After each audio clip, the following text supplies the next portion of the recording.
Jules, it should pop up live now. I'm getting a blue check mark. So you guys should see us live on YouTube. I'll look and see. And if you Thanks don't, for letting us know, Jules. Thank you so much. Yeah, if you don't see us live on YouTube, we'll give you your money back. All right. So It just popped up on mine. That's funny. I just got a notification saying that you're live. So, yep, we're Okay. good. All since I better. can't see it, do we need to replay the?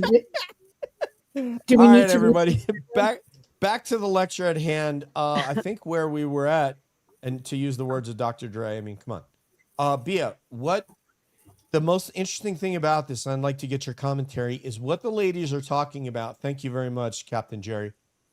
What the ladies are talking about is that this is not a situation where people are pissed off because cops are hassling drunk people or people just out partying and having fun.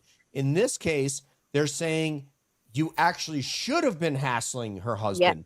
Yep. And if she would have hassled him and he had a smart mouth, he was going to call for backup. So that was definitely happening. She was going to stand close to the bike. She was going to call for backup. Backup was going to come. Then they were going to administer the field sobriety test. And if he refused, that's when they were going to arrest him. So take it away, Bia, and then we'll just go around the horn and keep going with the story. Yeah, I mean, the thing is that the fact that they were outside and she's saying that she can smell him, it just kind of goes to tell you to the level of, and obviously she should have called it in but she had like tunnel vision. She was there for the one purpose to then turn around. And that was like another side thing. It seemed laziness. Fabulous. So I think she had her radio. She could have called it in. They could have, and especially that you had another officer right there. Officer right there that could have handled that. She could have called it in so that he could take over, go deal with them. And she was already on the noise complaint issue. But she seemed more focused on telling the guy to close the door than she was about somebody who potentially, like misdemeanor said, could hurt somebody, not just himself, but somebody else on the road. Yep. So their duty is to serve and protect, and they should have been protecting the citizens and him being the first one to, take him into custody, have somebody else deal with this. So that's very unfortunate. Can you imagine that somebody has a knife and they're walking around? They're like, you better put that knife away or you're going to get arrested for murdering somebody. All right. And cop walks away and doesn't secure the scene or doesn't make sure everybody's safe. Just put it in that perspective. It is absolutely, it's laziness. It's laziness. Yes.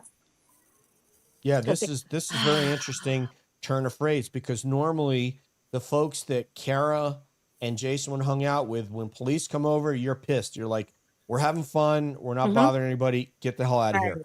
But in this case, it was an abdication of her responsibility, not to use any sort of royal court terms here. But anyway, please, ladies, continue. Kara, please continue from there, because obviously from there they go down to the streets of the Cabbage Patch Bar. Yeah. So it is exactly 20 minutes later that Jason is killed. It took 6 minutes for him to get back to the Cabbage Patch from Sorry Charlie's, where he was with the officers. So they cut the body cam footage off so we don't see it, but they either had to just abruptly leave right after that and left him sitting there, or they physically watched him drive off. So he goes back to the Cabbage Patch 6 minutes down the road, and he walks in, he sits down. It is, let me paint the picture for you real fast. It is an L-shaped bar. There are approximately 8 seats on the short end of the L, and probably, I don't know, let's say 10 to 15 seats on the long end. So it's an L-shaped bar. There are 2 entrances into the Cabbage Patch. There is one, as soon as you walk into the short end of the bar, like the L shape, there's a door right here. And then when you come around on the side, there is another door. There's 2 entrances. There's a pool table in the corner in between both doors. When Jason walks in, he walks into the short end of the bar and he sits down in the very first bar stool. There is a couple sitting to his right. He sits down to the left of them. And then there is 2 chairs empty, and there are 2 men sitting at the corner of the L, one on one corner, one on the other. Got it. There are 4 people playing pool, and there is a man down at the long end of the bar watching football, and a woman on the gambling machines that they had in the building. Uh-huh. Jason walks in. He sits at the end of the bar by himself with the couple next to him. They finish their drinks. They get up and leave. There is nobody in between Jason and these guys at the end of the bar. The bartender comes out. She's like, hey, man, you're too drunk and I'm not serving you anymore. You've had enough. Uh-huh. Well, good. Good for you now. You've cut him off now after you have already overserved him. Got But it. that's good. She cuts him off and he gets mad and he calls her a bitch. Again, people, I don't condone the behavior. And I hate to use the term you created the monster, but you overserved him. And I can tell you, I can prove 7 shots at one time because the bartender says it. And so do witnesses in their audio interviews. They say, yeah, we gave, he had 5 shots of Jaeger at one time and a double maker's mark on the rocks. So you overserved him and now he's belligerent drunk and now you are cutting him off. Good job. So she cuts him off. He gets mad. He calls her a bitch and she's like, listen, I'm just going to call the cops and have you removed. So she calls the cops standing right there and says, hey, listen, I have a guy here. He is extremely drunk. I just need him to leave for the night. That's all I need. The 911 call says, okay, is there weapons? Is there violence? And she's like, no, there's nothing. I just need him to go for the night. He's a big man. I can't throw him out myself. Can you guys come and just make him leave? Very calm, Keep cool. it- Go ahead. Keep in mind that this is like biker week, right, Kara? It's And- the weekend. It's the weekend before. It was on a Sunday night, and Biketoberfest started on Friday. So it was literally 5 days before Biketoberfest. So you have a big, People start showing up down there. absolutely. You have an RV park, a massive RV park that's right across the street that people stay at for this event. So there are people coming. So she calls. And there's only the bartender there. There's That's no it. bouncer. There's no one Right. else there but There's the one bartender. one bartender on a night shift the week 5 days before Biketoberfest by herself working. So she That's calls. The cops say they are on their way. And she's like, listen, I'm going to get off the phone. I can't stay on the phone with you guys. I'll call you back if something happens. So, of course, naturally, something happens. So she calls back and she's like, things that have escalated. Some guy has came in with an axe and hit him. And there's an axe involved, and the cops or the dispatch is like, well, what do you mean? Like, what's going on? There's and there's asking all the questions, and she's like, listen, there's 6 guys holding him down. I got to get off the phone, and so the cops come. So pretty much this is what happened while she was on the phone with the cops, telling them that she wanted him removed. The gentleman at the end of the bar decided to take it upon himself. And he walked outside. He grabbed an 18-inch long axe and he came back in. He had to walk past everybody at the pool table. He walked past the man that he was sitting with. He walked past 4 to 6 chairs in between him and Jason, and he attacked Jason with an axe. Where And did he Jason hit was Jason sitting. with that axe? I say That that because is- I have one as well that I use for kind of like self-defense. Where did he hit him? That's debatable. If you go by what the guy that with the axe says, he says he didn't hit him. Jason has lacerations to his neck. The coroner said it was not caused by the sharp end of an axe. The witnesses all say that the man struck Jason with the axe. One says that he was hit in the head. One said the bartender in the body cam footage says he took the axe and he hit him right here, which is exactly where the lacerations to Jason's neck are. The other one said that he saw him swing it. He didn't really see him make contact with it, but all the witnesses say that he went and got it. He came back in with it and he attacked Jason with it. Okay, The DJ, thing that- Yes, do you ma'am. have the autopsy picture of the cut over his Yes. Let me go back. Okay, Wait a turn it- second. Kara has to. Hold, please. I'm Kara gonna has to turn. turn her. Yeah, I'm gonna turn my screen around. Y'all just let me know when it's clear. There's certain things that Kara does not want to see. and Yeah, we're I gonna would not want to respect see that, Kara. Like, yeah, I could live without that. So My loved one. I'm still here with you guys. I just can't see anything now. Yes, ma'am. I'm just gonna find it. And we'll tell you as soon as it's off, Kara. Don't worry. Yeah, It's this kind is of where I'm gonna get yelled at again by you guys. It's coming. I know it. This is why you need a No, Deirdre it's to only- help you out with that stuff, DJ. I It's know. only me that gives you a hard time, DJ. I'm giving you a pass this Oh, time. I It's all wish right. it was only you. It's more than you. I've Bia's seen gonna Bia give do me- it. yeah. I've seen Bia do it. Yeah, here we go. All It's right, so important I for have everybody. 2 photos here. Oh, I have more. Okay, cool. I think I've got it. Okay. We Let me can see just if I go can- through his injuries and get it all over with, because Yeah. at one point the detective told one of the suspects that Jason did not die from any injuries that he has sustained in The bar bar. altercation. And he was a Okay, now very I'm going to be able to share screen with you. Just give me a second here. I'm just giving you a precursor that he was a very sick man. Yes. So I want you to see the disparity between Jason's injuries, and later you'll see the Axeman's injuries. And Okay, how are we now? We good? yeah, Okay. All right. so he's got injuries to the inside of his lip, which is compression from being face down on the floor. So we'll explain that later.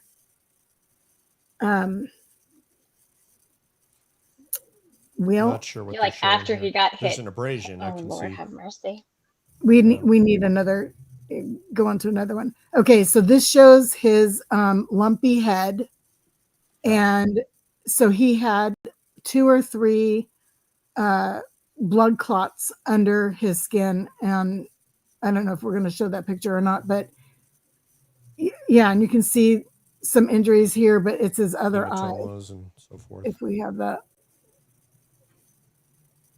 Okay. Jason's the only one out of the 6 people that were on top of him that has these types of injuries. The only Correct. thing is the man that swung the axe had a little bit of a scraped back because Jason fell on top of him as he tried to get up and get away from him, from the man carrying an axe. But then, of course, they're afraid of this big man, and they pummel him, and he's prone on the ground at that point. That, can we go back That to shows that? the petechia in his This one? eyes. I'm assuming, yeah, that's what it looks like to me. Go back Yes, to the ma'am. one with the injury over his eyebrow. Yeah, Yep. that one. So this one, I think, is the one that he got hit with substance. I think the lacerations to his neck, because he was swinging this axe wildly. So there's 2 cuts to his neck that are sharp force injuries. But this one, I think, is what took him down. He got up at that point and was going towards Axeman to stop the assault. I think he lost consciousness and they went down together, because witnesses have said that once he was down, he never got up. He didn't kick his legs, nothing. He didn't move. They were on his back very, very quickly and On his asphyxiated. back, on his arms, and a chokehold as well. See that? That's that cut. Yeah. They Yeah, you beat the can see living where crap we have out of him, and he was unconscious. More petechiae. Petechiae. Yeah. That's it. That's all the photos I have. Yeah. The autopsy it's- talks about deep bleeding in his neck, which means his neck was compressed during this time as well. So he was face down on his nose and mouth into a wooden floor, pressure on his neck, pressure on his back. That's why Come on he back, Kara. very, very quickly died. Are there no more pictures? No more, ma'am. Okay. That's all I have. Yeah. Yeah, I understand this from, a jiu-jitsu perspective, where people would do something called knee on belly, where basically they put their knee on your belly and they put all their weight on that knee and they splay the other leg out. Picture like a backhoe when they put the little outriggers down. That's your other leg would be that outrigger. And then that guy you're training with, his knee, or sparring or fighting with, if it's a sparring match, is going to have his knee right in your belly. But when you do that to somebody who's not trained and they don't have the abdominal muscles, like if I got knee on bellied right now, I'd probably be in really bad situation. Oh, okay. Yeah, I can turn it up a little bit. There you go. So Okay. are you talking, Is this- isn't there another name for that? And I could be getting this wrong. I'm thinking Ted Binion in Las Vegas, but Burking. Burking Isn't it Yeah. called burking, what you're talking about if you do it the wrong Me? way, where you, Me? yes. Oh, Yes, you I'm can take I'm not someone's life that way. I'm Yeah. not familiar. I'm not familiar with that term, but I just know that when you put Sounds like enough Deirdre is. pressure on somebody's abdomen, whether that is from the Right. front or the back, and they can't breathe, this is what happened. This is, has happened with multiple police, George Yeah. Floyd, right? Just what happened with George Floyd. DJ, this has happened not even in with police. Like I used to work in a residential treatment facility for that did psychiatric holds and behavioral issues and things like that.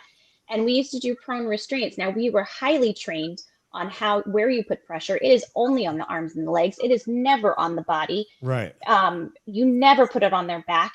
Because of them not being able to breathe. And at one point when I was working there, they decided to get rid of the prone restraints altogether because it was just too risky because people were getting hurt, or in some cases people would pass away accidentally. And in those cases, they're not even trying to strangle the person. You know what I Yeah. mean? Mm-hmm. Yeah. So you're right. There is burking. There's positional asphyxia. You'll hear different terms, but yeah, burking was in the Ted Binion case. Yeah. It drives that's what me I learned crazy. it. I'm sorry. Go ahead. I'm sorry. Go ahead, Janet. No, I just said that's where I learned of it, was in the Ted Binion case. So. Yeah, that was on that's on Dateline recently. I need to watch the whole Was thing it really? because I didn't finish it. Yeah, but I got Peacock channel, so I could go back and find it. But That was a really good case. It really annoys me when people. The same thing with Eric Garner. I can't breathe. He's saying I can't breathe, and that dumbass cop, that paisan, and I'm Italian, is there choking him from behind, and he's saying I can't breathe. Okay, any trained grappler is going to say, okay, I need to relieve pressure on this person. I need to save this person's life. Mm-hmm. And these people just don't do that. You don't need to do that to restrain somebody. And if you do, you don't know what you're doing. And that guy going to get an axe. This goes back to like a debate that I had, quite unsuccessfully with misdemeanors. When you take a deadly weapon into a fight, you are now in a situation where you could take somebody's life and you could be charged. Now, obviously, the problem here is that nobody was charged. Correct. And Kara's husband was killed. And the thing is, I want the audience to understand, it is not illegal to be an a-hole in a bar.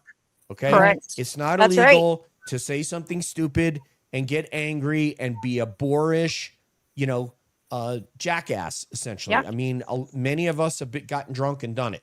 Correct. Been that way. And that is not something that should have happened. And if you don't have bouncers there at a biker bar in Biketoberfest, which I've been to in that area, you are wrong. You are wrong. Yeah. Melissa, I'm sorry, I'm going to interrupt you. Melissa asked, when was he beaten up and passed out compared to when he crashed his bike? 20 minutes after. It was 20 minutes. He died 20 minutes after the cops had stopped him, or not stopped him, approached him. Like that video you saw, he was dead passed away 20 minutes later. Yeah. That's why his injuries are indicative of a very brutal and violent and quick assault on him that killed him very, very quickly. They jumped him. Yeah. I'm going to say it. They jumped him. Yeah, He was and one sitting guy has at a an bar. axe. That's by the way, that's a deadly weapon. So now the bartender is asking, this is the reason drunk people make really bad decisions. The bartender is asking you to get somebody out of the bar or restrain someone, get them out of here. Yeah. When you go and you get an axe, now that weapon used incorrectly, you could either maim the person, you could take an eye out. There's all kinds of things that you can do with that weapon, but one of them primarily is death, which is why we have them. If someone breaks in our house, we want to swing that axe and we want them to fall to the floor, and we don't care what happens after that because they just entered into our home. And that goes to premeditation too, because he obviously, the act of going to get it, because premeditation can be seconds too, but he went in there knowing that this was going to cause an injury.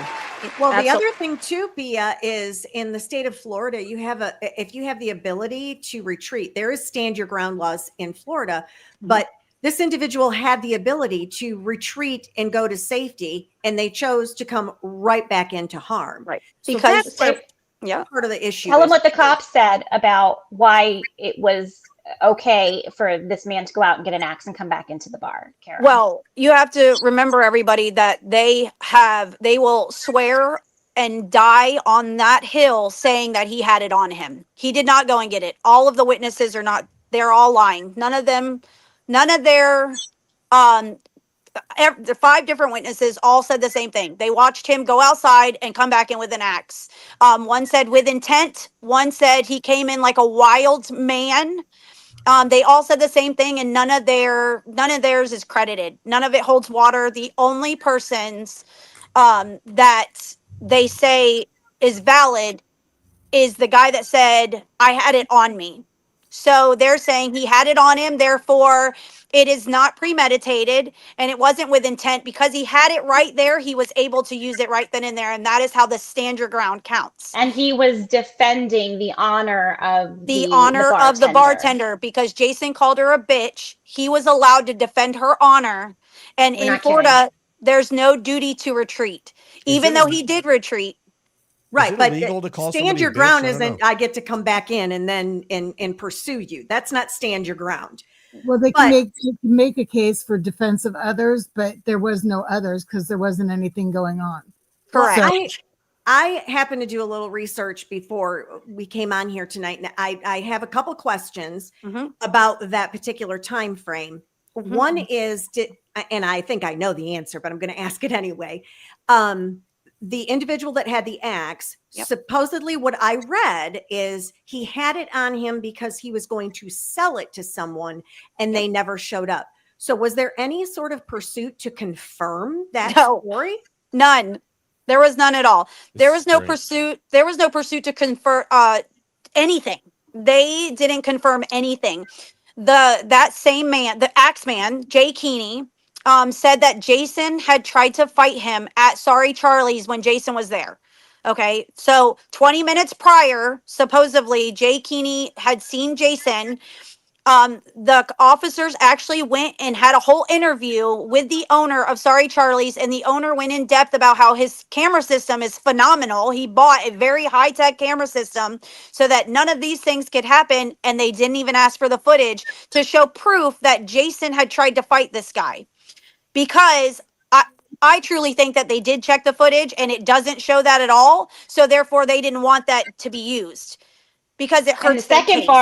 the second bar, the Cabbage Patch, had cameras, but they were not working. The batteries were dead. Batteries were dead. Batteries It's were always good to dead. have battery operated cameras. That way you never know when they go dead. Batteries were Plausible dead. Yeah. deniability. I have Yeah. I have 2 questions for Kara, and then we're going to go around to Boston Bia for her questions. But one question is, this should be kind of a quick hitter about Sergeant Jackson. Mhm. What would you like to have seen? What would have satiated you in terms of punishment for Sergeant Jackson? Anything. They did nothing. So, I like, have what would have made you say, you know what? I think that's an appropriate level of sort of punishment for her. What would that have looked like? Well, Kara filed a complaint. I did file By a the way. complaint. I It know. was unfounded. They said there was nothing done wrong. You know what? I think that if there is somebody like her that is supposed to be protecting the world, that she shouldn't be protecting the world. That's how I feel about. She doesn't care So- about people's lives So at all. suspension as a As- minimum, something Absolutely. like an admonishment, Not a an promotion. administrative A admonishment and a retraining? suspension. Okay, I Something. think that's fair. Yeah. I think that's fair. Anything. Second question. Oh man, I think I might have forgot my second question. Let me go to Boston Bia, and then I'll try to remember. This one was more related to the bar, so go ahead, Boston Bia. All right. So my question is, so the axe man basically just walked He- away from this, and Yes. no, Yeah. No. So Thank when you, Bia. I got it now.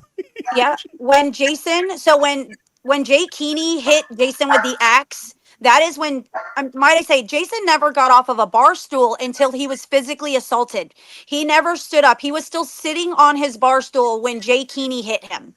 And when Jay Keeney hit him, that's when Jason stood up and grabbed him, and he slammed him down, and they fell down to the ground together.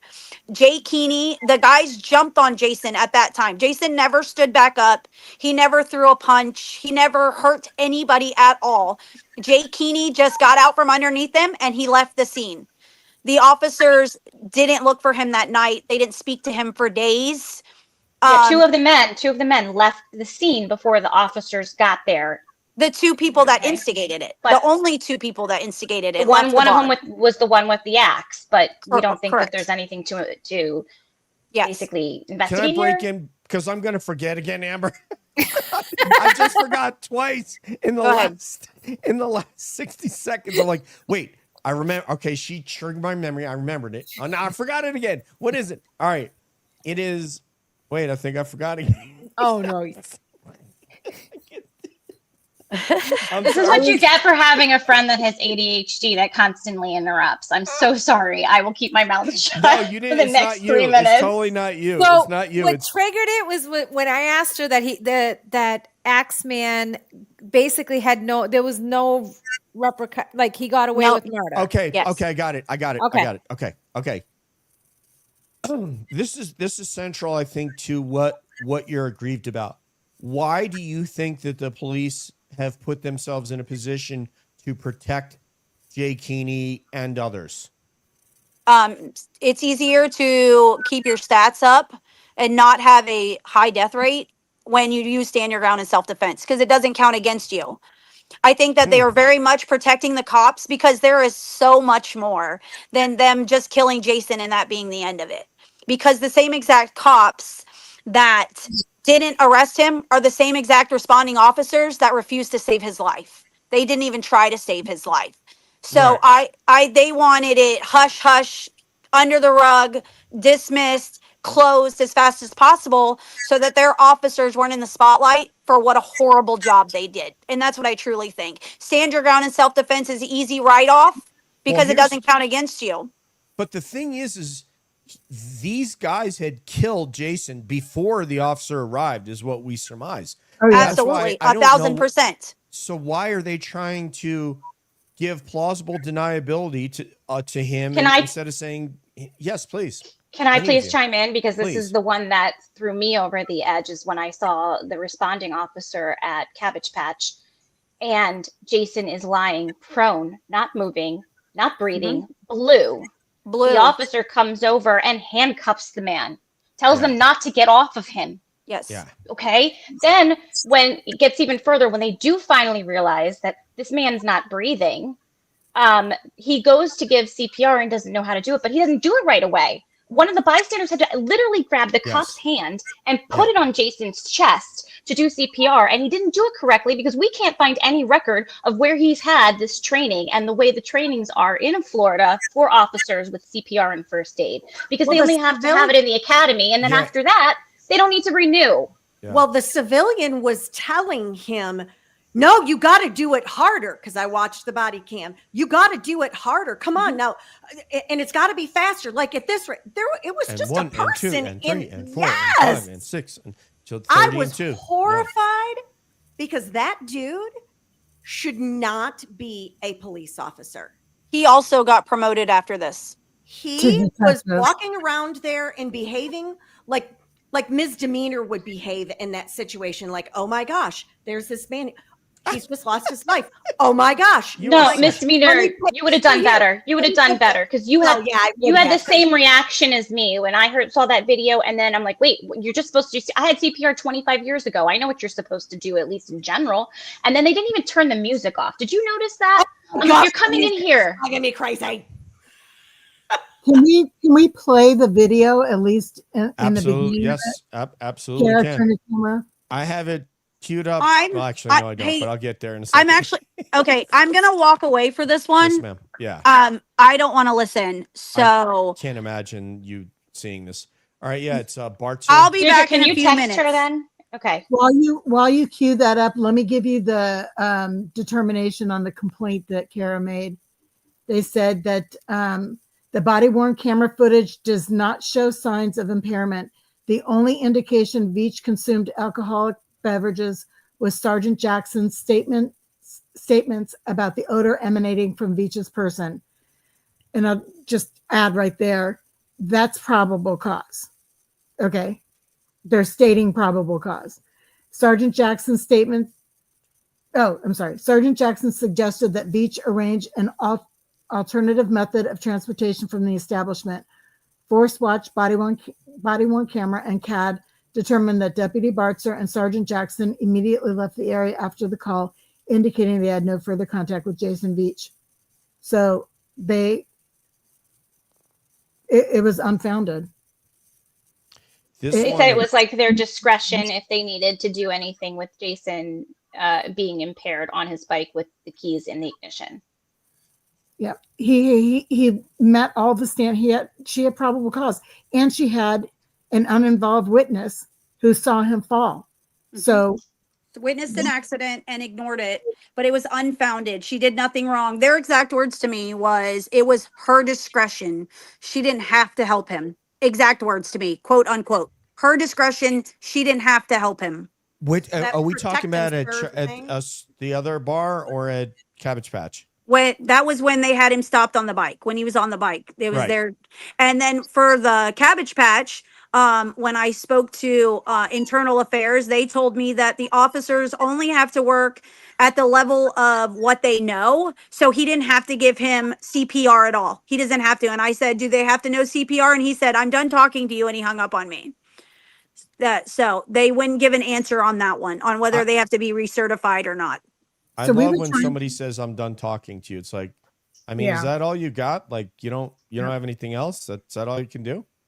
Yeah. We were You know, trying to say- When they say that, I'm like, well, I'm not done talking. Yeah, I'm not so done I hope you're talking. in a listening mood. The gaslighting they tried That's to so do to mean. Kara to try to get her to go away is absurd and enraging.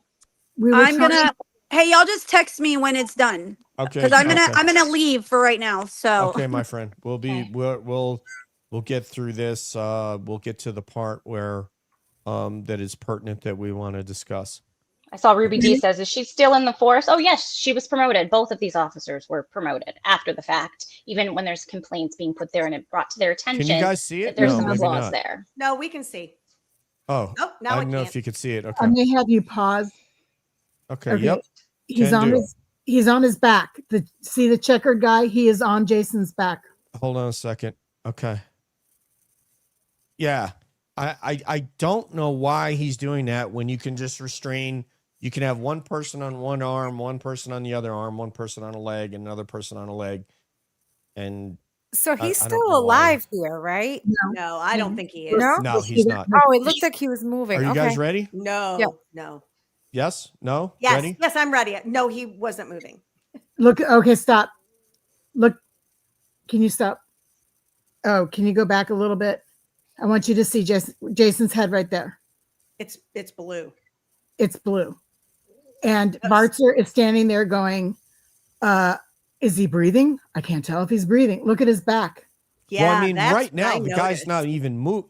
I don't even know how they cuffed him. Oh, he's cuffing him right now Yep, they did double cups, so it spread because across his his arms back. wouldn't go back far enough. Yeah. It- All That right, man well, is dead. That man is So that dead. was Axeman on him then. No, no. No, That was- who's the guy? is That it was Beery? one of the guys that was sitting with Axeman. That's Mike Beery. So he jumped on top of him as he's already down? Yeah. So Oh. when you're restraining somebody, you're not allowed to keep So here restraining he them is. until they stop. Here he is. He's continuing.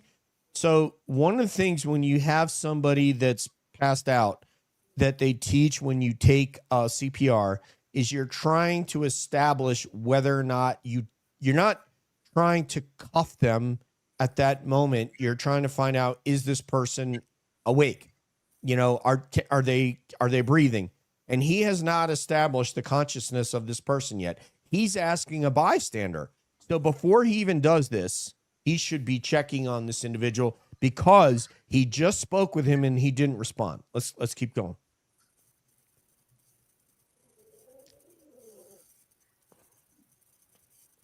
How many people just lay there like that? Nobody. So you're not seeing him move?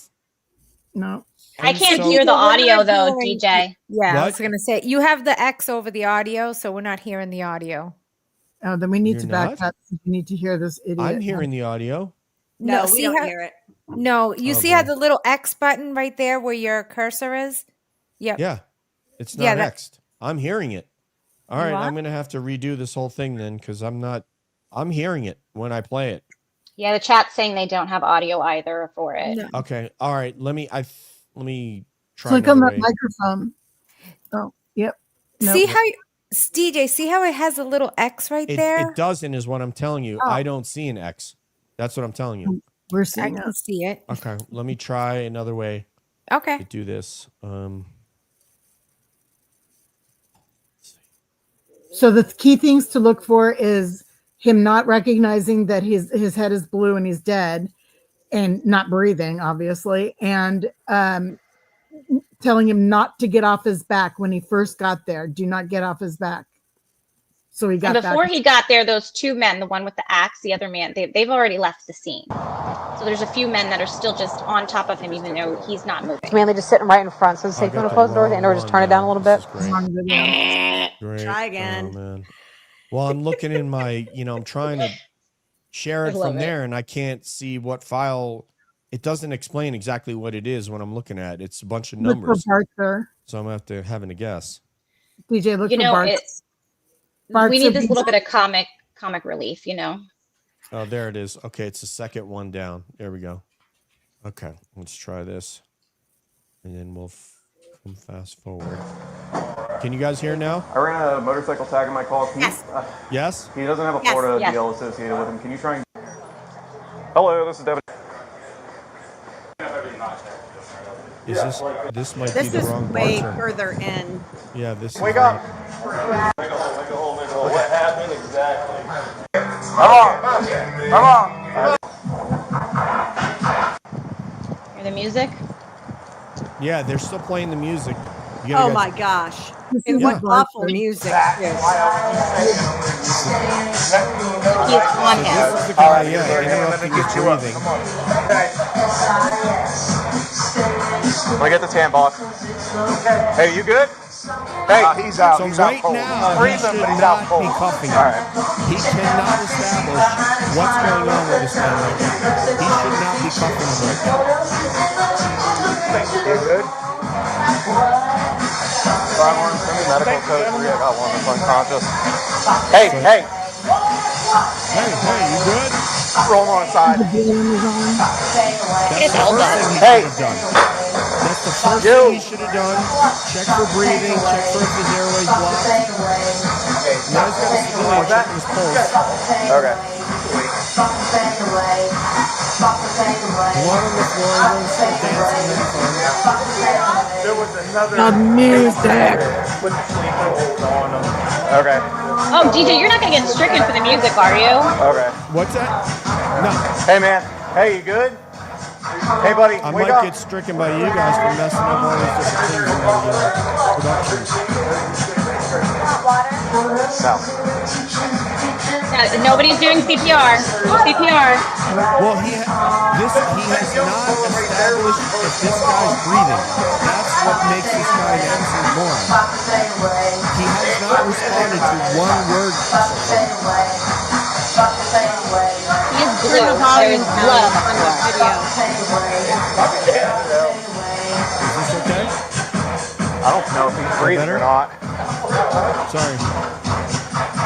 He's dead, buddy. He's done, guys. He's dead, buddy. Dead, buddy. What a dumbass. He's done. 5-1 Central. What a dumbass. Exactly, Ruby. I see what you're saying there. Standing Fire's stones. coming. Have him step it up because I'm not sure if this guy's breathing anymore. I'm not sure.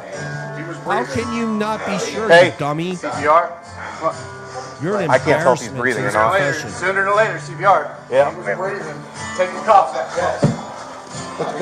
Can you put the cuffs in front? Hey, hey, hey. Can you put the cuffs in front? Oh, yeah. Got it? let's learn about how He he's breathing? cuffed. He has not responded yet. He's literally dead. He's got a weak pulse. As long as he's got a pulse.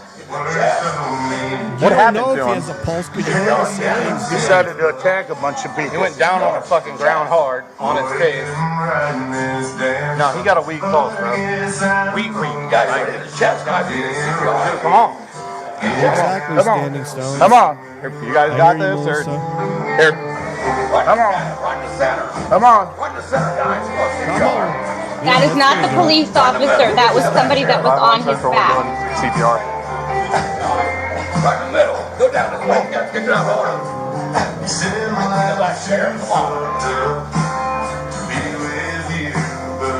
He did. He's a I cure, believe but he did yeah, we call need medical EMT KS Granny. I heard him call for medical.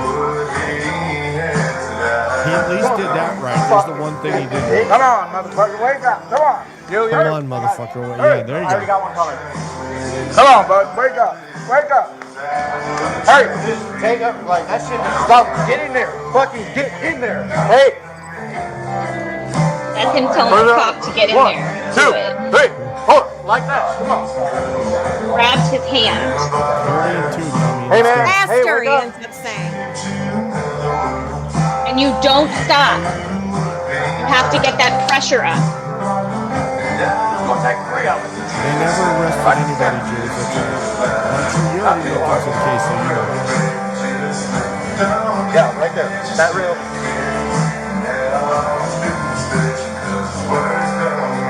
It's too late. I mean, it's too late. You're not free. It's probably Now go going get with it. the Open his mouth. Make sure you're not Yeah, clear the airway. That's the first thing you do, dummy. some air. Then, after you clear the airway, then you start your Don't lift it CPR. up Make and sure his choke airway's him not out. blocked. Yep. And we'll just We're on again. put something in there, like a couple straws or something. Yeah, that real. 10. No faster. 10. 20. Stop. 22. 23. 24. 25. 6. 7. 8. 9. 30. Leave it go. Leave it go. Hit again. Hit again. Hey. Come on, bud. Hit go. Go get it. Why is he stopping? Come on. Well, they're doing the 32, but they don't want to do mouth-to-mouth on it. Wake up. You don't do that anymore, though, DJ. It's much higher. Yeah, but Yeah, I mean, it's actually not. It's not you don't CPR anymore. have to do it anymore. All right, leave him go. Oh, hey.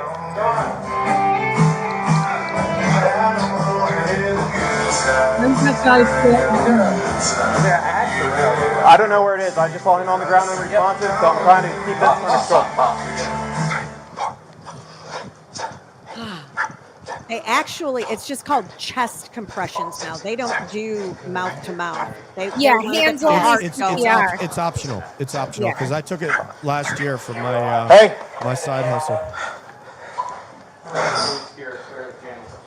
If it's for me, I'm gonna do it to save You're somebody's not damn supposed life. to stop unless you become exhausted and someone else is supposed to take over. It builds up that pressure to get the blood going through his body. Once you stop, you have to start all over again. This is useless.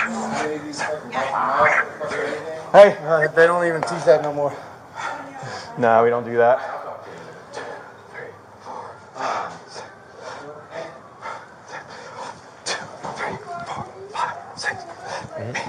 Thank you, Standing Stone. Hey. That's what's All up. wrong. Come on, bud. Wake up. Hey. You're standing Come on, still. Bubba. Hey. Here, leave him go. Leave him go. Leave him Come go. on. Leave him go.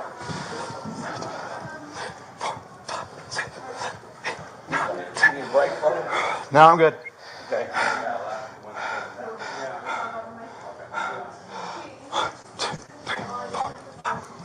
If he did have a weak pulse, had he done this correctly, this man's life could have been saved. Yeah, totally. If on, yeah, bud. if he would have started it from the beginning, right? Hey, let them know that we're in here. When they got Somebody there, let him know we're in they there. might Run have out been there. able to save him. It's just Do you feel strange. safe Clear, with cop. these types of cops? They're gonna come in here with some shit. No. Clear And out. he's cuffed. Do you guys He's know still how many tough. minutes he was He's on the the biggest bad ground motherfucker in here. before those guys, before the police showed up? It's like 20. I mean, how long 20? he was on the ground? I don't think I have a pulse. I think it's about 10 minutes, if I'm Yeah, remembering correctly. He was on the ground for 10 minutes? Wow. Man. That's why it was savage.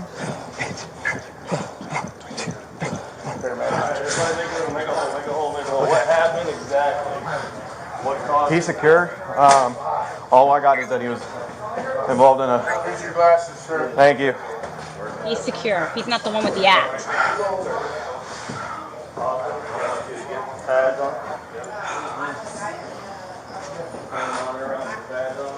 wearing handcuffs also, right? Yeah. Yeah, if you guys need the cuffs off or whatever, just let me know, because I was too dumb to take him off in the first place. So, can you pause real quick? Does anybody know what his name is? I'm sorry, say love. Can you pause right there? Yes, I can. Yes, ma'am. Okay, you can see. So Jason was sitting all the way over where that light is at the end of the bar. Yes. Jason was sitting there, and all the way over to the corner of the L in the bar is where the Axeman and Mike Beery. So Mike Beery was the one that was in the plaid shirt on his back. That's where they were sitting. At some point in their interviews, they said that Mike Beery said that Jason hit him in the arm. You cannot reach over from where Jason was sitting all the way over to where Mike Beery was sitting. You can't do that. But when he did, the officer made a note that that was an unwanted touching. But somehow it escaped him that bringing an axe into the bar is not illegal. But if you threaten somebody with it, then it becomes brandishing. Somehow that evaded his thought process, as well as the fact that they attacked him and killed him. So I just wanted you to see you can see the distance on the bar there. Misdemeanor, what are you thinking right now, ma'am? Oh, it's very obvious to me when the police officer shows up on scene that this is an individual that is in some sort of distress, period, end of story. And I don't know why you have people that are trying to restrain someone that isn't trying to become unrestrained. And then on top of it, you are supposed to be a professional to know when you should and shouldn't cuff someone. There was absolutely no reason to cuff him. Right. None. Just because someone was on top of him doesn't mean you need to cuff him, right? I don't even care if he had a freaking axe in his hand while he was down there on the floor. You don't need to cuff him. You take the axe away, and especially in his situation, he's not even moving. Talk to the him. The level of force needs to be consummate, you know? Right. So like when you're doing a restraint, when the person's fighting, you're going to put more pressure. And then when they're relaxing, you put less pressure, and you continue to go through those stages of less and less and less. And that's not what was happening. They were on his back full and didn't get off of him. The pressure marks on, oh, I'm sorry, Deirdre, go ahead. No, go ahead. The pressure marks on his back and the color of his head. Mm-hmm. Why? I am not a trained law enforcement officer. And I looked at that, and the minute I saw it, I'm like, oh, no. We are in rescue mode. We are not in cuff him and take him into custody mode. Like, no. 100. Total incompetence. Absolutely incompetent. Julie, to answer your question, the axeman left the scene on his own long before the police got there. Wow. And Mike Beery, who was on his back, was allowed to leave while the officer was there. He took no control of the scene. He didn't ask about the axe. A woman that was in the bar took the axe and secured it behind the bar. Wow. He took control of nothing. He didn't even separate the witnesses so that you don't have all this cross-contamination of what happened and people getting stories straight. You put this one, he didn't need to be, he stood here and watched these EMTs and paramedics. I'm sorry, I'm getting so heated about this. He stood there and watched them work. Sir, you are useless. Get out of there. Go do your job. And your job is not to supervise and EMTs. Watch them try to save this man's life. Go talk to the people that were here and try to figure out what the heck happened. Yes. My That's a God. great point. That's a great point. Oh, it made me infuriated as I was watching it. I'm like, stop just wandering around, in, out, in, out. Oh, let me go talk to these people, but I don't really talk to them. I don't really ask any questions. I don't separate anybody. What in You're the going to world are see we doing? in future body cameras and when they're securing the scene, supposedly, just exactly what you said is what happens. There are people getting their stories straight. They're convening. Yes. It took forever for them to finally say, can you guys at least sit separately? And then even then they didn't enforce it. The ladies walking around, going and talking to the bartender, and then the owner of the bar is coming and talking to the bartender. It was unbelievable. I think my 10-year-old could have done a better job. Wow. Absolutely. I don't think we really need to play any more of the video. Good. Okay, let's get that out of that. We'll get rid of that. Did Kara text you, Deirdre? I saw a text come up. She wanted to know if she could come back. It just happened. Yes, please. Let me. Did you tell her yes? How do I get this thing off? Give me 1 second. I'll do it on my phone. Okay. But Okay, now I got us back. Gee. Oh boy, challenging tonight. Bia, any thoughts that you had from what you just saw? Yeah, I mean the problem is the handcuffing him before they saw that he was unresponsive, and why cuff him and then put him on his back to then do CPR. I mean, they could have obviously they weren't doing CPR correctly. Number one. Number two, you could have caused more damage. You could have broken his arms unnecessarily. Should he have survived that, or what? I'm losing my words here because I'm so angered that they could have potentially hurt him while not doing CPR correctly.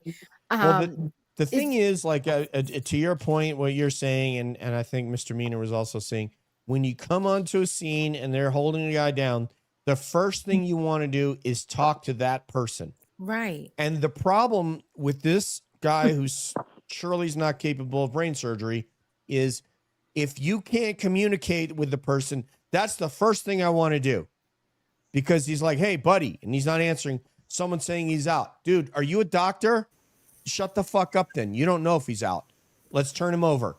So, and then when you're shaking him, if he's not doing anything, now you're checking his airway. Now you're checking his nostrils to see, because his mouth is closed. He's not going to be breathing out of his ass. So he's either going to be breathing here. And if he's not, now we're going to start CPR. Not to say that would have, because that's the timeline. I don't know if he was alive at that point or not.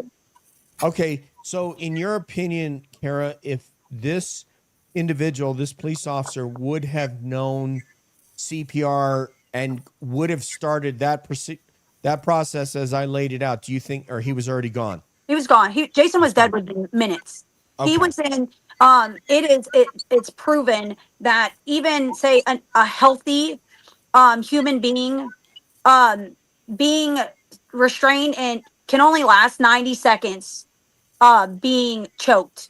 An unhealthy person, which we say Jason was unhealthy, so they say he was unhealthy by the medical terms. He was unhealthy. They can only last about 60 seconds. We have physically proven that they choked him down for 10 solid minutes. Jason was long gone before the cop ever got there. Here. Okay. So Jason he wasn't moving and they're just, okay. So yeah, Correct. I was saying about the coloring on absolutely the back. That's what the telltale sign to me was when I originally watched the body cam footage. I was like, I need to know more about this timing, because this is looking like it doesn't match up with what the story is supposed to be. He clearly was not breathing. I think my point of it is I don't even know if they were checking the pulse correctly, but if there was a weak pulse, he clearly was not breathing, but there could have been a chance. John O'Keefe, as we went in the Karen Reed case, they thought there was still a chance, that he could be resuscitated. And so I hold on to that. Like you every second counts when there's a medical emergency. Absolutely. You cannot waste a second, and that second can mean the difference between life and death. Yes. Yeah. But it's this incompetence that you see from the first call and the second call. They don't know what they're doing. They don't care about their job. And that's what they're trying to cover up. Their absolute incompetence. And so they charged nobody. And it's beyond me. And I think, and this is my opinion, if you take the same scenario, the same set of facts, and instead of this being a biker bar, you put it at a country club, Wow. I think it would have been handled the same way. I do actually, because I think that the law enforcement is that incompetent. I really do. I completely understand what you're saying, but I don't think there is a level of intelligence and training appropriate enough for any of these fools. And what's the name of this again? Because I never want to go visit there. Volusia County. Yeah. Thank you. So I think you are right, Misdemeanor, but I want to say after the fact, and the cover up may have been the part where it was, we don't care about him because, he called the bartender a bitch and he's a biker. That's the I thing. agree with you That's on that about part. the Yes. That's the country club analogy. That if it was some high priced person and it turns out that they happen to be a friend of the best lawyer in town that they feared, Alan Jackson type, they might have said, oh man, we better do something here. Absolutely. I actually was told, and I don't know proof on this, is that one of the bartender's husbands is a Volusia County deputy. Makes a lot of difference. Say that again. That the bartender's husband is a Volusia County deputy? One of the bartender's husbands was a Volusia County deputy. Okay, not her, maybe. Not her, but one of them. So somebody called one of the law enforcement, the earlier bartender called law enforcement, because that's on the body cam also. I'll bet that's the one you're talking about. Yeah, because standing still and saying head tilt chin lift. I got you. Bartzer is handed the phone, and it's the earlier bartender that went off at like 7 or 7:30 or whatever that night, and she's on the phone talking to Bartzer about whatever, because I can't hear that part of it, but it was somebody else's cell phone that Bartzer was handed, and yes, that it was a personal cell phone, so that would make sense and would hold. You picked up on something that I didn't pick up on before. Is that part of is that in the body cam footage? Okay, so I don't see that. It so actually, I did not see that. It's quite a ways in, but yeah, he's outside. Bartzer is outside. I think that's his name, isn't it, Bartzer? Yes. Bartzer. Yes. He's outside, and some other police officer comes up to him with the cell phone, and he hands it and says, this is the bartender from earlier tonight, or, something to that effect. I'd have to watch it again. Right. And until you just said that, and I was like, oh, well, that makes sense then, because at the time I was like, how would they know to call the bartender that was on duty earlier that night so quickly and know how to get in contact with, because nobody looked like they wanted to say jack crap. Right. Well, Roger showed up. The owner of the bar was there before the cops were there. When the cops got there, he was there. So, allowed to hang out with the bartender the whole entire time. No separation for 45 minutes. 45 minutes, the witnesses all got to sit together. 6 people got to come into an active crime scene. 6 people who were not there got to come in and hang out. And they said, well, that's a normal thing because it is at a bar, and you can't stop the flow of traffic coming into a bar. That's what they told me. That's what the cops said. I call this the Canton of Florida. That's what I'm calling it from now on. Seriously. Yeah. So along that line, let me tell you that the evidence that was collected was not tested. No. So the axeman told the officer that he hit him with the butt end of the axe. Mm-hmm. So the blade of the axe was never tested. Nothing was tested. The other thing is we were trying to get Bartzer's training records. I was calling all over the place trying to find where his training records are.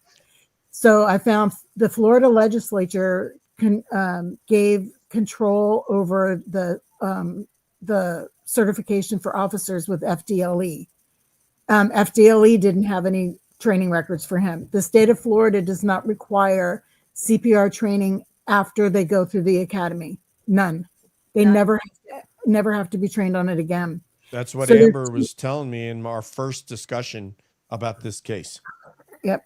There's two things that I think need to change in Florida. So for you guys who live in Florida, think about this. Changing that so that there is a requirement for them to go through training, every 4 years or when the standards change, or both, whatever. and making it incumbent upon officers to handle a DUI situation, that they shall do something about it. Either go through the field sobriety testing protocol, or tow the vehicle and send the person home in a cab, or have somebody come and get them or whatever. But you can't ever be allowed to do nothing. It's incompetence just I to leave. saw a recent footage of this area, kind of like the Orlando-ish area, where a town police officer basically arrested a sheriff's deputy because she was, how like when you exit a highway, but there's only one lane, she was parked in that lane, but she was like halfway sticking out. She just like stopped her car in an area where if you were coming down that exit, you would have had to try to go around her, and there really wasn't a lot of room.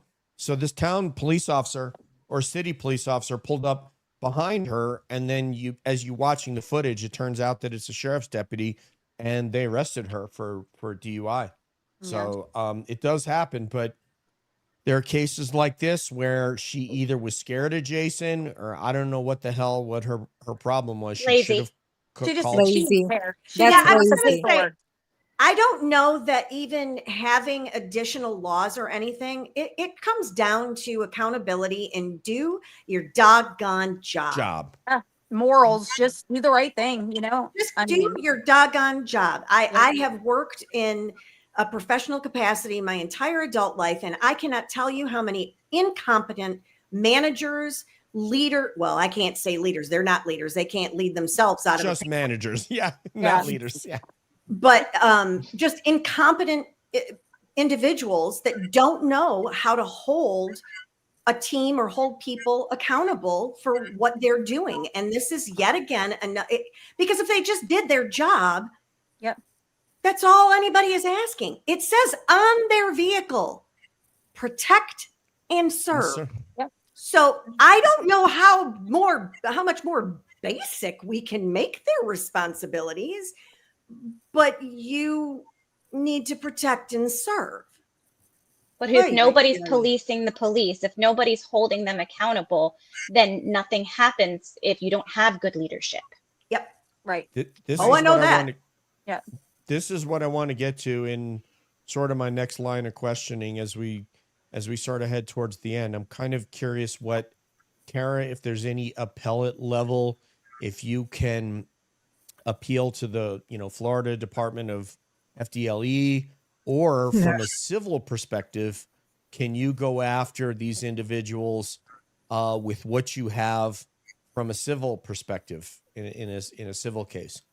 So unless I come up with any new evidence and or the detectives come up with new evidence, or somebody wants to come forward and say something different, nothing will be done criminally because they don't want it to.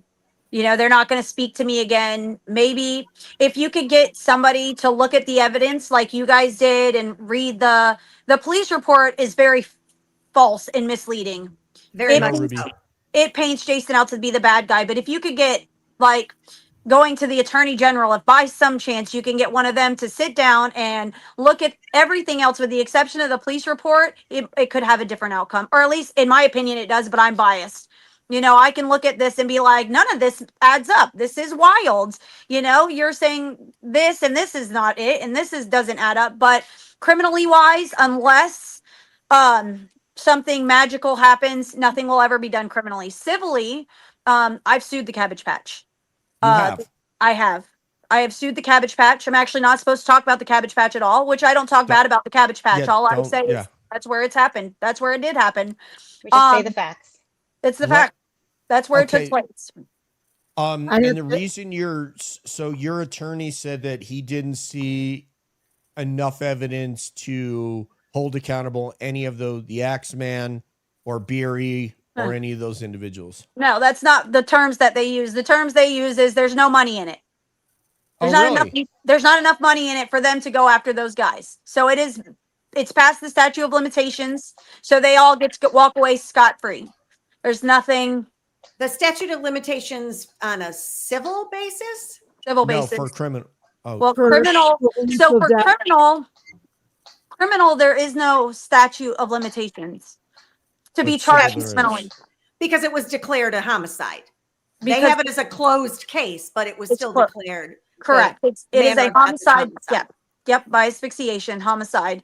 So there is technically no statute of limitations, but you couldn't pay the state attorneys around here to look at it. They won't answer their phones. If you bring up Jason's case, they're not going to speak to you. They'll do nothing. They don't want it reopened. They'll never look at it again. So I am pushing to sue the sheriff's department for their negligence in it. Yep. We're in the process of that right now. We don't know how it's going to go. It's all new. We do have letters sent out to see. I don't know if the attorney is going to stick with it if the sheriff's department wants to fight it, because I think they're pretty much just looking at the same thing that, that everybody else looks at. They did write the letters to go to it. I would love to find an attorney that I would actually sit down and really, beat into it, because it is not right. No matter what anybody says, it's not right. Right. And they lied to you about him. his cause of death over and over, Kara. I'm sorry to interject this. I know we're coming back, but can you tell them about what they told you his different causes of death were, when that's not what the ME report says? So the night it happened and they came to my house, they told me that he died of a heart attack. It's looking like a heart attack. That's all we know, is he died of a heart attack. They didn't tell me there was a fight. There was no altercation. Actually, Amber, I shouldn't say that. It's a blur. That night's a blur. But I know that they never once said people killed him. They said that. Yeah, I listened to that. I listened to that tape, and you mentioned what happened. Was it drugs? And they wanted to run with that, even though he has no drugs in his system. No drugs in his system. They absolutely pushed that he had a drug overdose, that, did he do drugs often? Because, we think it's a heart attack. And they went with drugs until the autopsy came back, and there was zero drugs in his system. And then they couldn't use that anymore. So then it was, he had a heart attack. And then when they came back to me, 8 weeks later, they came back to me in December and to give me the update on their case. Jason was very sick. Jason was dying of colon cancer. We found it in the autopsy. Your husband was very sick and he was dying. So they justified his death because they found cancer in the autopsy. They still never once, ever told me he died from asphyxia, homicide by asphyxiation. Not one time ever. Ever. They actually, to this day, haven't acknowledged it until I went and requested the death certificate and got the death certificate back myself. And it came back homicide by asphyxiation. And then it was, your husband was sick and dying. And it says it in the police report. They wrote it down.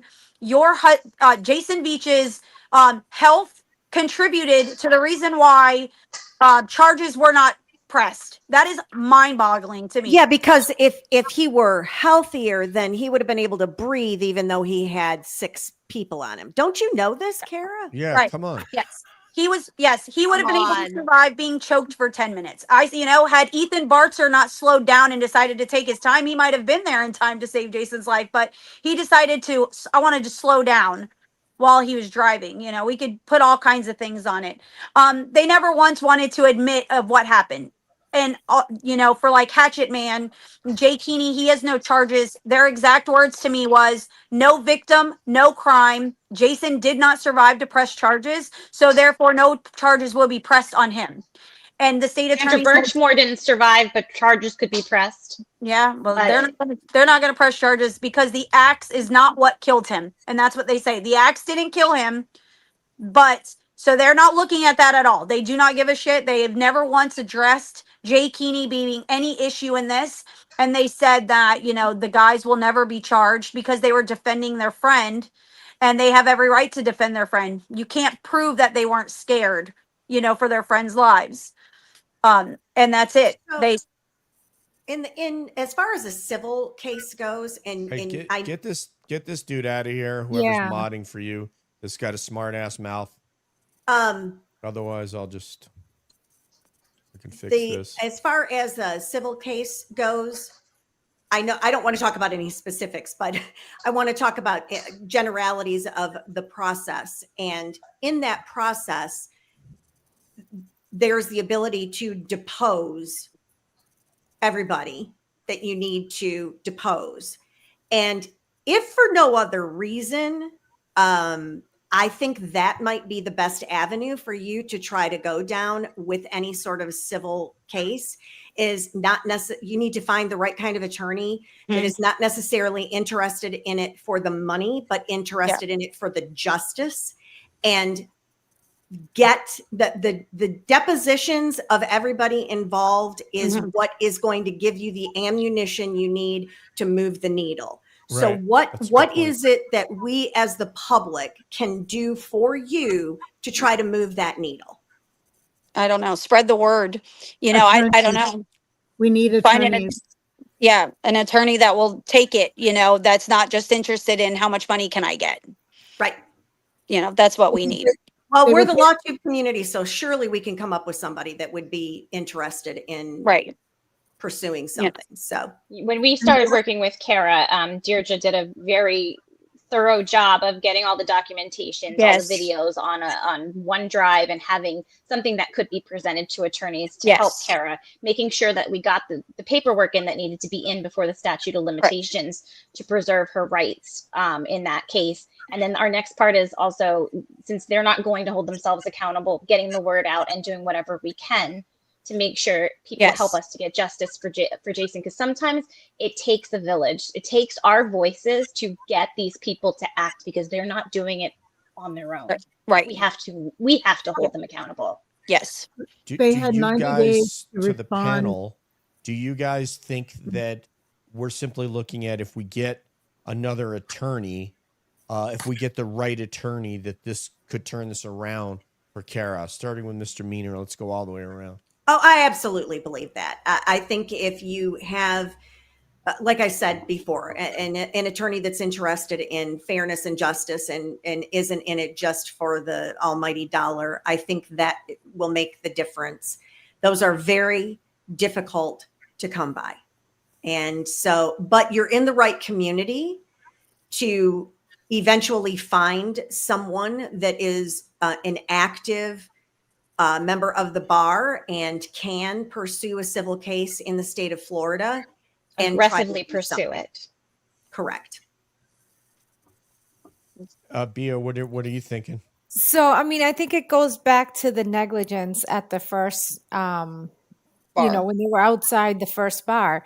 I mean, she's saying that she can smell the alcohol. He is clearly on his bike with the lights on. You know, this man can take off at any moment. And instead, she's just like, oh, not my problem. That's not why I'm here. So I think it starts with the negligence from the beginning, which then caused the ripple effect. And of course, I think Axeman should be held accountable as well. Yes. You're talking about Peter Tragos, the lawyer, you know? The lawyer, you know. Has anybody talked to him? Everyone on the panel except Kara knows who he is. So I'm sorry. I was saying, you can get connected with him if you like. Kara, everyone on our panel knows who Peter Tragos, and can get you his contact information. Okay. Lawyer, you know, he's a civil lawyer. What were you saying, Deirdre? I sent that to Kara, and I started composing an email to him. Yeah. Okay. Yes. Thank you. Yeah. Yeah. He's my boyfriend, by the way. Don't tell Mr. Demeanor. Well, we're gonna have to fight over him, because I've been watching him for a long time. Me love him. Girl. I always got to hear about how good looking Peter Tragos. The first thing I'm gonna do, I'm gonna give him a haircut. No, you just lost fans, Bia. We just lost subscribers when you said that. No, the one thing I want to say to Ruby is that any lawyer in the United States essentially can get admitted to the bar in Florida pro hoc vice if that's the case. They don't even need to petition the bar and pay the money and all that. There's probably no Judge Bev there that would keep them. So yeah, I'm sorry. Please continue. God, let's go back hope to Peter not. Tragos. Yeah. Can you guys hear the sirens behind me? No. Is that to arrest Bia for saying to cut Peter's hair? No, it's Santa. Santa's going by really? my house right now. Yeah, the fire department does it every year. Oh, awesome. That's great. That's awesome. I was like, what's the siren? And then I realized it was Santa. To keep going around to Deirdre and Amber, do we think like the right private investigator? Is that something that's necessary just to collate all the information for her? I mean, I know you guys are kind of playing that role right now from afar. So what do you guys think is necessary in order to get some modicum of justice for Kara and obviously for Jason? Well, Kara had a private investigator that took her money and did nothing. Did nothing. Okay. Yeah. So they have the notice in, so the sheriff's office has 90 days to respond to it, which they probably won't. And if they don't, it's an automatic denial, and then she can sue at that point. So hopefully we'll get an attorney to do that. But Kara, I've been looking up the information on going pro se, and I'll explain how to do that. There's a procedure, there's things that you need to have in place that you don't yet. So Okay.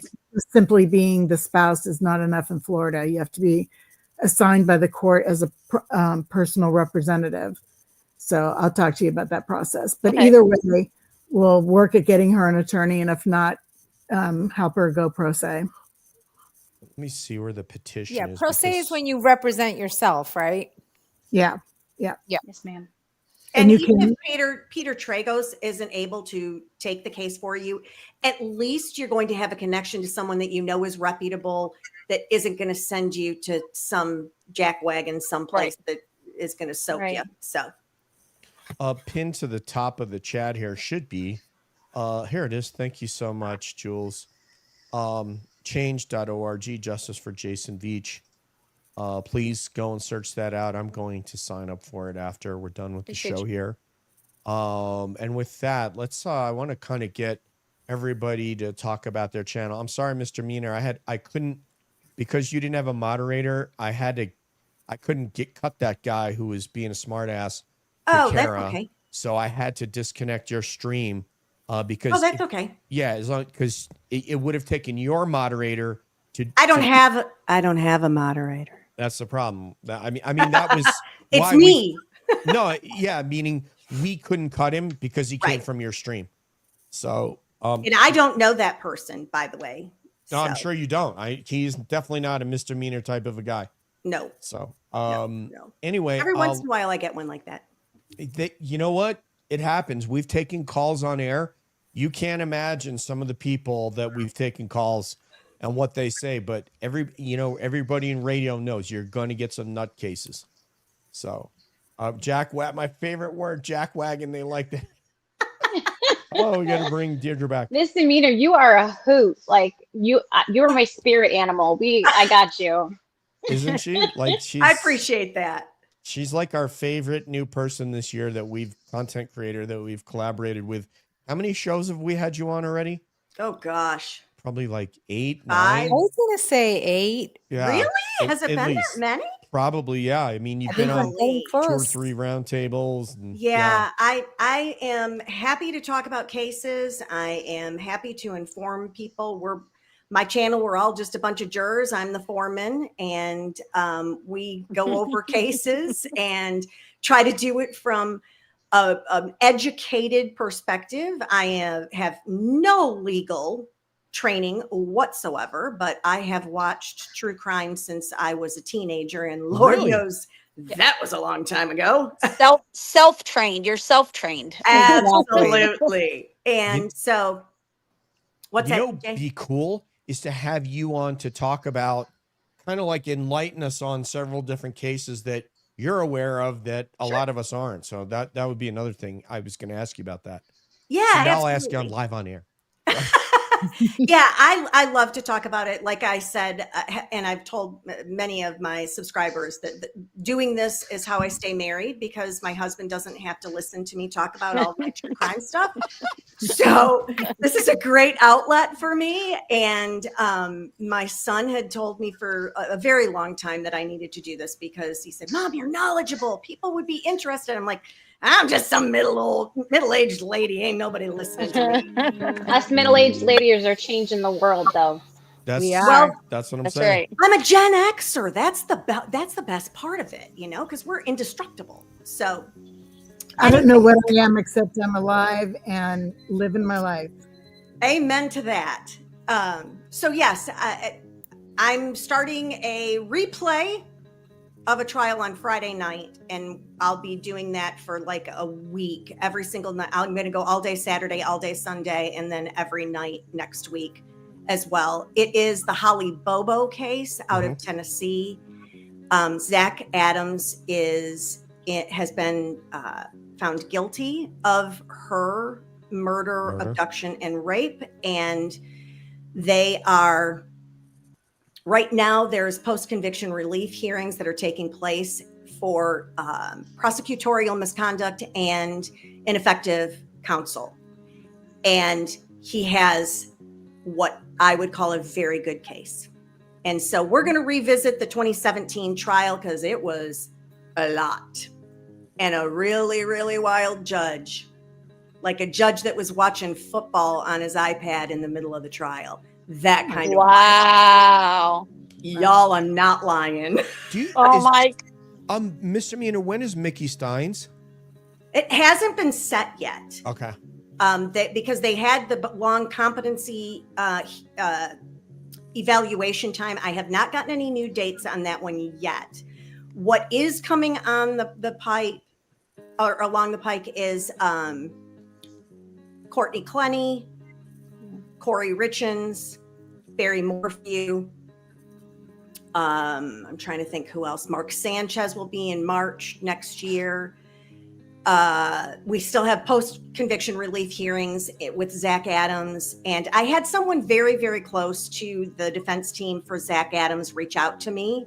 And so I'm hoping when the dust settles in the post-conviction relief hearings that I can maybe get an in there and have a really great conversation about that. So that's it. I'm going to shut up now. So as you guys can see, Misdemeanor doesn't know anything about trials going on in the United States at all. No situational awareness. Parting shots for everybody. The links to everybody's stuff will be in the show notes of the podcast that will come out, and we will address Kara last and make sure that she knows that we're also here for her, in addition to the two amazing ladies that are to her right in Deirdre and to her left in Amber. Bia, parting shots. Thank you so much for coming on and sharing your story with us. Thank you. It's definitely, we've been wrapped up in some Massachusetts cases. So this is, wow. Like you think we're in this bubble, but you realize that corruption is everywhere, and, negligence and laziness. And, our police need to be held accountable. They're here to protect and serve. And in what you presented tonight, it just feels like if they have just done their job, this could have could have potentially been a different outcome. Yep. Because, knowing, I think if anything, the fact that she said that she could smell it when you're outside, that just goes to tell you he was not safe to be on the bike with the bike on, and should not have been allowed to drive away. So I am so sorry for your loss. I hope that you're able to get the justice that you deserve and the justice that he deserved, because he didn't instigate this situation. I understand he was part of it, and this is not what he deserved. So again, my sincere condolences to you, and I wish you all the best. Thank you for coming on. Thank you, ma'am. And I lied. I'm not done, because I too want to echo what Bia said. I am absolutely heartbroken for you. I am so sorry that this has happened to a loved one of yours. It is tragic. It was unnecessary. And the only way we can fix things like this is to have a lot of sunlight. Yes. So I'm giving you a big virtual misdemeanor hug. Thank you. Thank you, guys. Miss Amber. I just want to say it's just the tip of the iceberg. You guys have only seen a little bit of Kara's case with Jason, and there is so much more. And we're not going to stop. We're going to show these videos. We're going to show the reports, the ME reports. We're going to tell this for Jason, for Kara to get justice, because he did not deserve that. I don't care what he said. And Kara, does not deserve this. And thank you, Kara, for being as brave and diligent as you are. because you guys are both, we're all blessed to be with you, Kara, because you are an advocate that I've never seen before. Thanks, Amber. Miss Deirdre. I want to say, Kara, that we're here for you. You know that. I'm sorry for what you went through and you're still going through, which I hope when you speak, you can touch upon them on what you did today. Yeah. I think people need to hear it. In addition to being a widow and going through all the, funeral and all that stuff, she was spoken to horribly. She was lied to. I think they assumed that she was stupid and she didn't know the laws and whatever. And Kara told them straight up from the start, I want everything, including Post-its, all the way down to Post-its. I did. She said about doing that. So, but as far as the other content providers, anytime you want to cross-pollinate, let me know. The more eyes and ears that we have on stuff, I'm willing to help put out stuff and redirect to your channels and stuff. Kara, my heart breaks for you. Absolutely breaks for you. Thanks. Thank you all. I appreciate every one of you. I mean, I wouldn't be anywhere right now if it wasn't for lovely people like you helping me out. And I don't think people realize, it's another day in their job, or their lives, the people that killed Jason, I bet they haven't thought about it since. And it's something that they don't go through. I live with it every day. I mean, I can't even do it. I finally folded Jason's clothes today and put them away for the first time. I put them up, since he's passed. And that's something that most people don't even think about. Like, it's the little things, it's just, he's not going to put them back on. And people don't think about that, it's an everyday thing. You never know just how it's going to be. And people don't realize what they've done, the lives that they've actually ruined and changed forever with one action. If you go and get an axe, you're getting a deadly weapon. Yeah. And like I said, Mr. Mina's heard me talk about this before. As soon as you bring that into a fight, you have just changed the entire dynamic of the fight.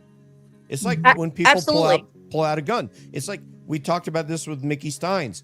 He had a weapon on him. He could have gone over and he could have pummeled that judge and he'd be walking around Kentucky right now. But instead, he had a weapon on him. He brought a deadly instrument into that fight. And now, regardless of what happened going on with his daughter, now there's going to be some sort of price to pay. Yeah. He could have punched that. You don't think so? There wasn't anything going on with his daughter. I know. I mean, let's just say that there was, though. Let's say that there was, right? Like Cain Velasquez, the UFC championship that pummeled somebody who was messing with his niece. Cain Velasquez is one of the most physically capable people in the United States as a heavyweight UFC champion. But as soon as you bring a deadly weapon into the fight, now you're playing for keeps. Mm-hmm. Now you swing that axe, it's over. Now somebody is either going to die, they're going to be mortally wounded, you could be arrested. The fact that someone wasn't arrested in here is absolutely nuts. Like, absurd. Absolutely crazy. And this is what Bia was getting at, is that there's something going on with the bartender whose husband was a deputy there, or whatever. And because this guy called her a bitch, oh, so sad. You go and you work in a biker bar, that's what's going to happen. So if you're that much of a snowflake and your skin is that thin, you should probably go work in an office somewhere like Google. Right. Okay. But in a biker bar, occasionally these things are going to happen. It's like I've told Bia, just we mentioned a couple minutes ago, you take live phone calls, there's going to be some moron that's going to come on that you're going to have to get rid of. Right. And you just have to say, okay, I'm not going to let it ruin my night because there's morons all over the internet. What I want to say on a positive note, so I don't get into a DJ rant here that nobody really needs. We don't give negative energy. Huh? Negativity does not get energy. As long as I am around, it doesn't happen. Well, why do you think we keep collabing with you? It's because of this reason, because we love your attitude. So, Kara, the persons that you have to your left and your right there, we have seen a lot of people that are sort of using the word advocate for themselves. The two that you see right there are as great an advocate as you're going to find. And you can hear it. You can see it. You can, because Bea and I, we've had multiple conversations with these ladies already before this episode. And I am telling you the passion they have for what happened to you. And they're not even the same state as you, right? Or are they? Okay. No.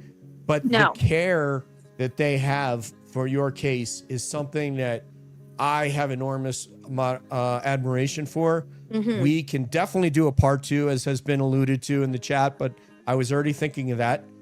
We can definitely do a part 2. And beyond that, if you need anything that we, CAB, can help you out with, you tell one of these ladies to reach out to us and we're there. Okay? I appreciate it. Thank you so very much. Kara, Ruby wanted to know what Jason's favorite color was. Oh, that's right. Ruby wants to know. Blue. The two advocates. What do we got? Blue. Blue. There you go. Blue. I'm back in this blue, baby. I love it. And DJ, thank you for doing this. Yes, really. Thank you. Thank Our you pleasure. for being concerned and interested, and I appreciate you.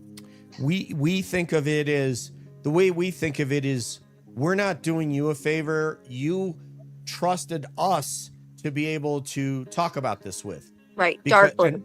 And we've had this happen. We've had a couple different people that have said, okay, we want to bring this to CAB, like Michelle Littlefield, and some others that Nick Rocco hadn't been on a show. And they said, you know what?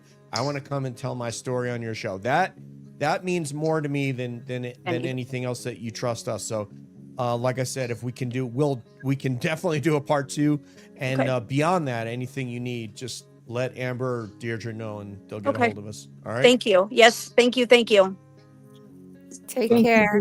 Nice meeting you. Thank you, guys. Nice to meet you. On behalf of Deirdre, Kara, Amber, Bea, and Mr. Meaninger, this is DJ saying peace out. One love, and we will see you down the road. Bye, y'all.